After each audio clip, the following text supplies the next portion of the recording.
شروع اللہ کے نام سے جو بڑا مہربان نہایت رحم والا ہے۔ جو چیزیں آسمانوں میں ہیں اور جو چیزیں زمین میں ہیں سب خدا کی تسبیح کرتی ہیں اور وہ غالب حکمت والا ہے۔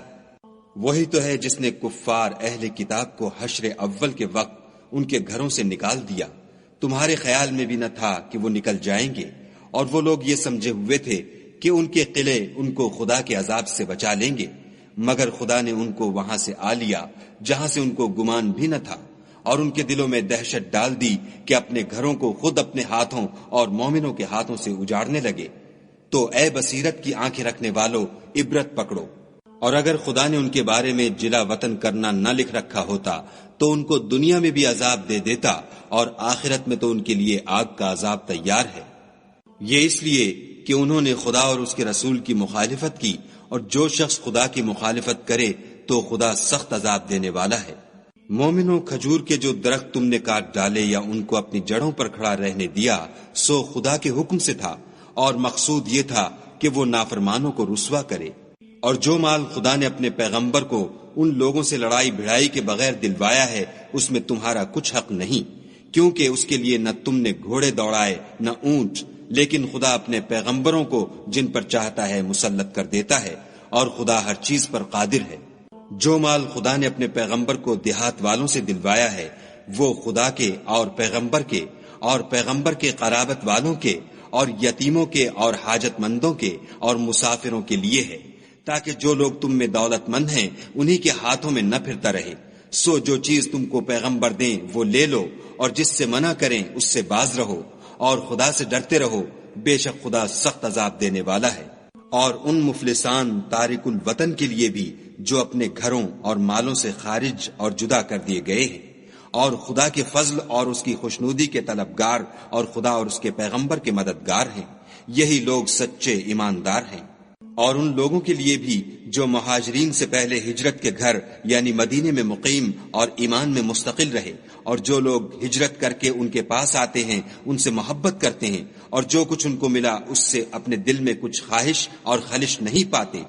اور ان کو اپنی جانوں سے مقدم رکھتے ہیں، خواہ ان کو خود احتیاج ہی ہو۔ اور جو شخص حرص سے نفس سے بچا لیا گیا تو ایسے ہی لوگ مراد پانے والے ہیں۔ اور ان کے لیے بھی جو ان مہاجرین کے بعد آئے اور دعا کرتے ہیں کہ اے پروردگار ہمارے اور ہمارے بھائیوں کے جو ہم سے پہلے ایمان لائے ہیں گناہ معاف فرما، اور مومنوں کی طرف سے ہمارے دل میں کینہ و حسد نہ پیدا ہونے دے، اے ہمارے پروردگار تو بڑا شفقت کرنے والا مہربان ہے۔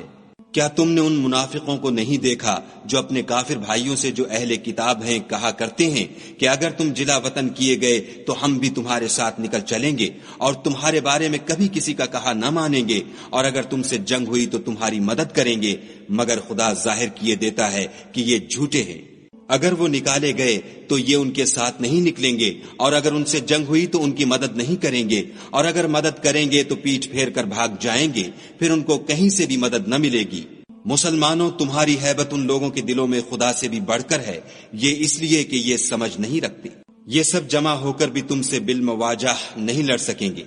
مگر بستیوں کے قلعوں میں پناہ لے کر یا دیواروں کی اوٹ میں مستور ہو کر ان کا آپس میں بڑا رعب ہے۔ تم شاید خیال کرتے ہو کہ یہ اکٹھے اور ایک جان ہیں، مگر ان کے دل پھٹے ہوئے ہیں، یہ اس لیے کہ یہ بے عقل لوگ ہیں۔ ان کا حال ان لوگوں کا سا ہے جو ان سے کچھ ہی پیشتر اپنے کاموں کی سزا کا مزہ چکھ چکے ہیں، اور ابھی ان کے لیے دکھ دینے والا عذاب تیار ہے۔ منافقوں کی مثال شیطان کی سی ہے کہ انسان سے کہتا رہا کہ کافر ہو جا، جب وہ کافر ہو گیا تو کہنے لگا کہ مجھے تجھ سے کچھ سروکار نہیں، مجھ کو تو خدا رب العالمین سے ڈر لگتا ہے۔ تو دونوں کا انجام یہ ہوا کہ دونوں دوزخ میں داخل ہوئے، ہمیشہ اس میں رہیں گے، اور بے انصافوں کی یہی سزا ہے۔ اے ایمان والو، خدا سے ڈرتے رہو، اور ہر شخص کو دیکھنا چاہیے کہ اس نے کل یعنی فردائے قیامت کے لیے کیا سامان بھیجا ہے، اور ہم پھر کہتے ہیں کہ خدا سے ڈرتے رہو،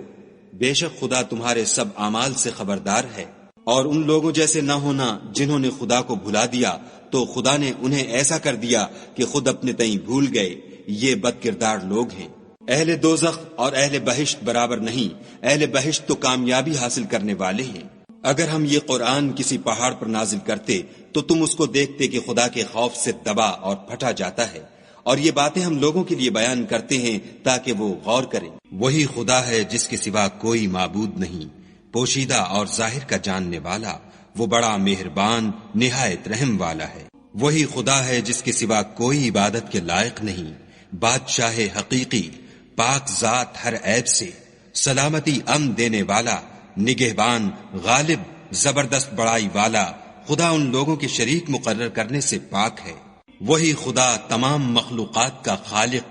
ایجاد و اختراع کرنے والا، صورتیں بنانے والا۔ اس کے سب اچھے سے اچھے نام ہیں۔ جتنی چیزیں آسمانوں اور زمین میں ہیں سب اس کی تسبیح کرتی ہیں، اور وہ غالب حکمت والا ہے۔